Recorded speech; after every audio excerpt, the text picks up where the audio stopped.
Have you ever wondered why apples are so commonly associated with teachers?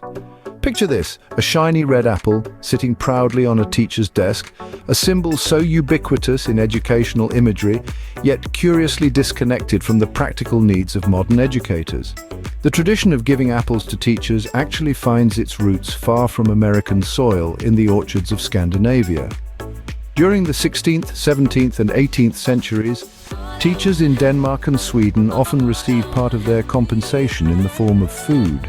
This wasn't merely a quaint custom, but a necessity. Salaries were meager, and many teachers relied on the generosity of their students' families for sustenance. An apple, or even a basket of assorted produce, wasn't just a gift. It was part of their livelihood.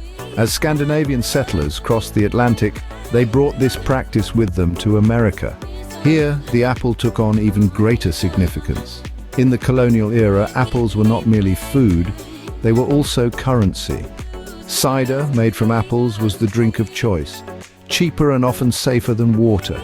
It was natural then for parents to compensate teachers with what was readily available: apples. Over time, as teaching salaries improved, the necessity of such edible payment diminished. The humble apple then transitioned from a substantial part of a teacher's pay to a symbolic gesture. By the 19th century, as America's school system became more formalized, the single apple emerged as a preferred token of appreciation.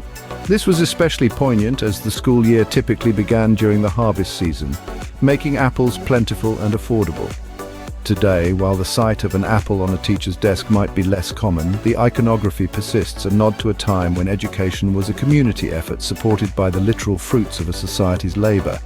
In wrapping up, the apple's journey from a vital part of a teacher's salary in Scandinavia to a symbolic gift in American classrooms is a fascinating glimpse into how traditions evolve yet retain their original flavor.